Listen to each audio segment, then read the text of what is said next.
Nathan Cleverly believes he's fitter and stronger than ever before ahead of his first fight at cruiserweight in Cardiff tomorrow night. It's his first time back in the ring since losing his WBO light heavyweight title in August. The night will also be an important one for another of Wales's former world champions, Gavin Rees. He's set to retire after 16 years following his clash with fellow Welshman Gary Buckland. Although Rees has told ITV News his mind may not be 100% made up, as Nick Hartley reports. It's been a hard year for Nathan Cleverly. Since losing his WBO light heavyweight world title, he's looked deeply at his future. At times he's questioned if he should continue at all. But 9 months on, he's back and bigger than ever before. Stepping up a division, the weight that once hung heavy on his shoulders has now been turned into muscle. A step up to cruiserweight, his next challenge, beginning in Cardiff tomorrow. It's great to be back. I've been 9 months out of the ring now, so bit by bit, mentally I've been recuperating, and I feel refreshed. I'm ready to go. I'm genuinely looking forward to this fight. The step up has meant preparations have taken a very different approach. Gone are the days of dieting and weight management. In its place, a focus on power.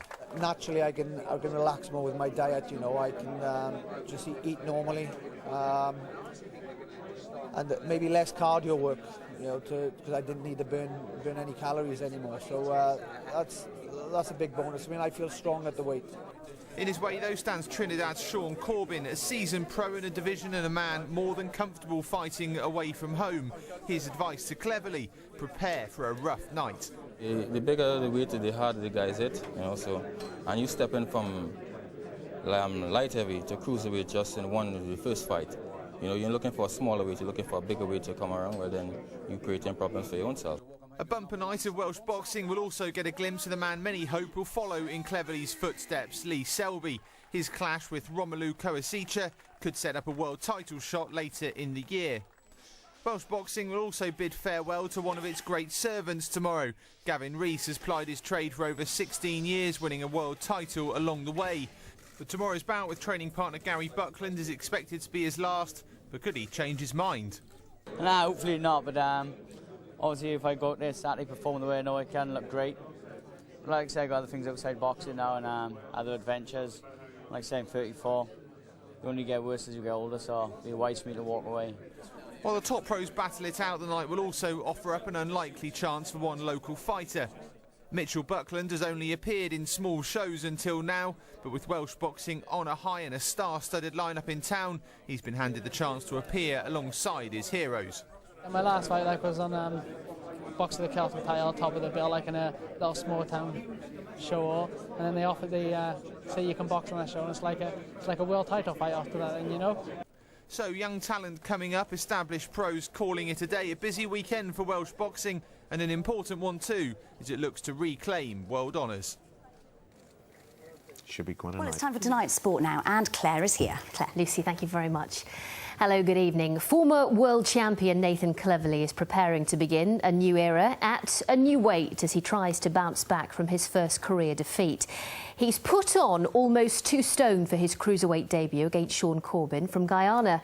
He decided to make the switch after losing his light heavyweight world title 9 months ago. Here's our sports reporter, Ashley Crowther. The former champion of the world, Nathan Cleverly! It's been 9 months since he was last on the big stage, and today's weigh-in signalled Nathan Cleverly's intent to get back to the top as quickly as possible. He thought long and hard about whether to hang up his gloves after losing his unbeaten record to Sergei Kovalev in September. But after a couple of false starts, he's getting back in the ring tomorrow, fighting for the first time as a cruiserweight. And that's meant adding almost 2 stones of muscle. 14 stone, 2 pounds and 5 ounces. Well, hopefully I'm going to be hitting harder, but I feel I've got more energy as well. With this added weight, I just feel so I've got more energy. I'm no longer struggling to make the weight, so that's a real privilege for me. And I still got the hand speed, so hopefully put it all together, I'll have a dynamic performance. Some think the move up could be risky. It's a big jump in weight. Light heavyweights have to tip the scales at 12.5 stones or less. But at cruiserweight, fighters can be almost 2 stones heavier at 14 stone 4. And the bigger the fighters, the harder the punches you have to take. His opponent, the reigning WBC Caribbean champion Sean Corbin, thinks Cleverly might struggle. He seems to be a pretty good young fighter, right? But stepping up in weight, I think is a big problem for him. Why do you say that? Because he has never fought as a cruiserweight. I've been there many times before, 8 times as a cruiserweight. So let's see what he has in store. But tomorrow night isn't just about Nathan Cleverly. Barry featherweight Rees Selby is in line for a shot at a world title if he can come through tomorrow night's eliminator against a tough Mexican opponent. Maybe one more win after this and I'll secure myself a world title fight. That's what I've been in the game for. I've been dreaming of that since I was a young boy, and now it's almost in touching distance, so it's really important. And it'll be an emotional night for another great of Welsh boxing. Former light welterweight world champion Gavin Rees plans to retire after his rematch with fellow Welshman Gary Buckland, who beat him narrowly on points earlier this year.